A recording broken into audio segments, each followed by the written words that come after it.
Hello, my name is Julian McDonald. I'm a DSA registered and approved driving instructor and I work for Elevate Driving School. In a moment, I'm going to run you through the Show Me Tell Me questions that are now being asked by the DSA driving examiners as part of the driving test. As the phrase suggests, there are two parts to this section. One is where the examiner would ask you to explain how you would do something. You'd need to tell the examiner. The second part of the section is where the examiner would ask you to physically show him how you would do something.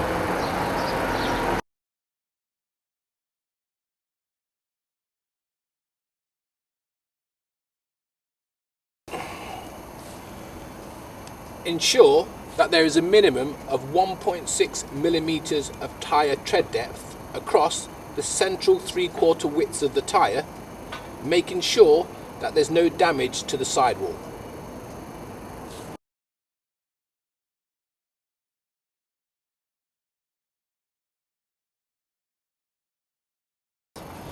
Check inside the manufacturer's handbook or the manual for the car, and that will tell you the recommended tyre pressure for both the rear and the front tyres.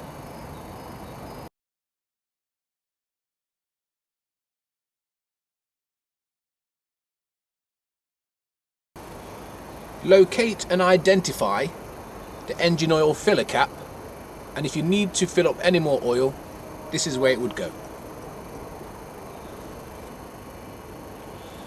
Identify and locate the engine oil dipstick.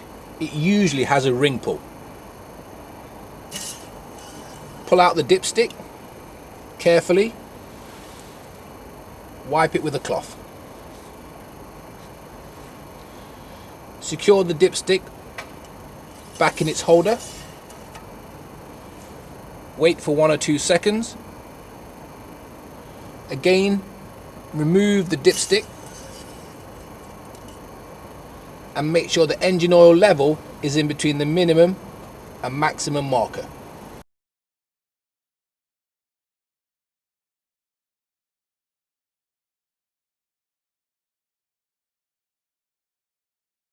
Identify the radiator header tank, making sure that the water, the level, is in between the minimum and maximum marker.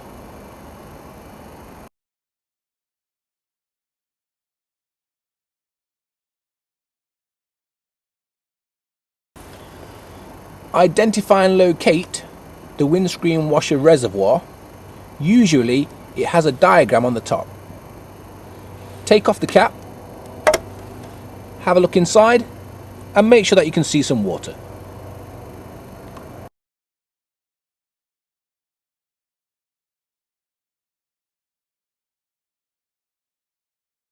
Identify and locate the power steering oil reservoir.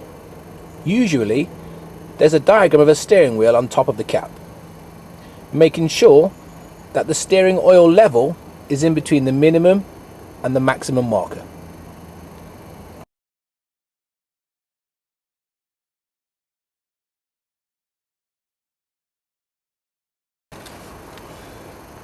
Identify and locate the brake fluid reservoir filler, ensuring that the brake fluid level is in between the minimum and the maximum marker.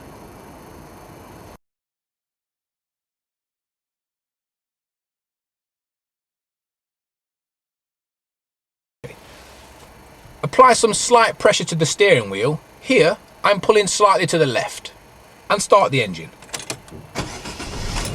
And immediately the steering wheel becomes free. If the steering wheel should feel heavy or stiff, there may be a problem with your power steering.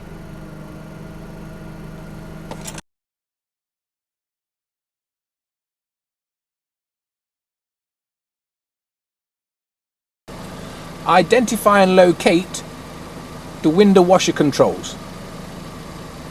To wash the window, just pull the lever slightly towards you. Hold it for a few seconds and release.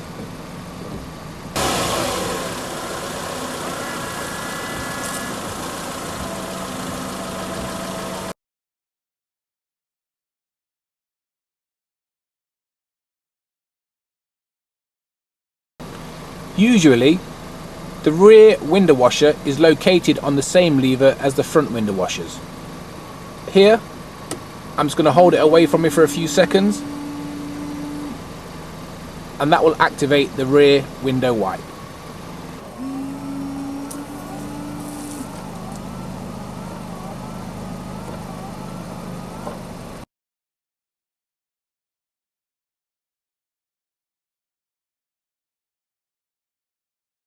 Identify and locate the demisters for the car.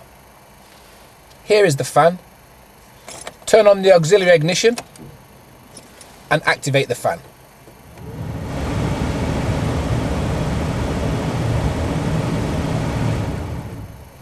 For the rear demister, if you look on the dashboard, you'll see a symbol, and activate the rear demister.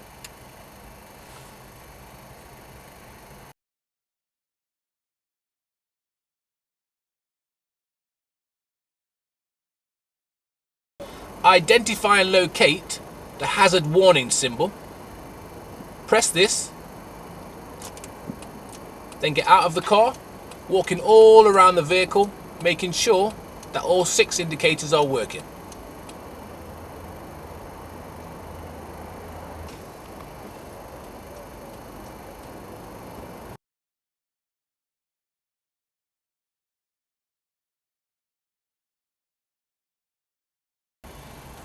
Check and locate the switch or the lever for the lights. Turn on the side lights, then get out of the car and make sure all your side and tail lights are working.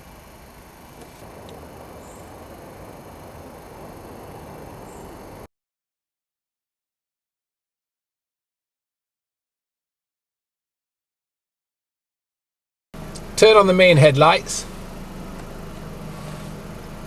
and then push the lever away from you, and you will see a light illuminates in the dashboard to tell you that your main beam is on. Only use this on an unlit road and when there is no oncoming traffic.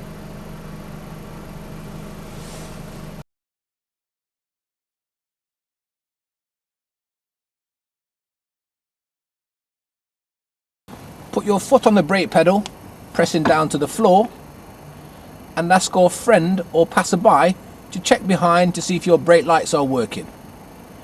If not, look for a reflection off a surface behind the back of the car.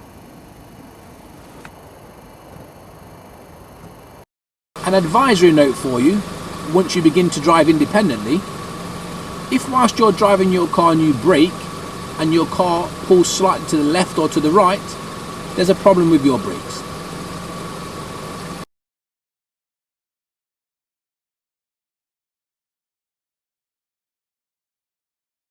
First, turn on your headlights, then identify and locate your fog switch. Once activated, the fog light should illuminate in the dashboard. Only use this when road visibility conditions are poor or when there is fog.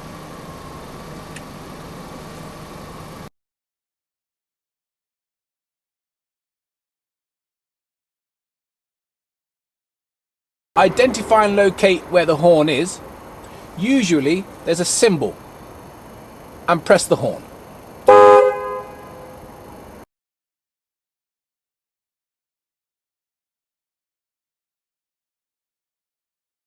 First, identify the mechanism that controls the height of the head restraint.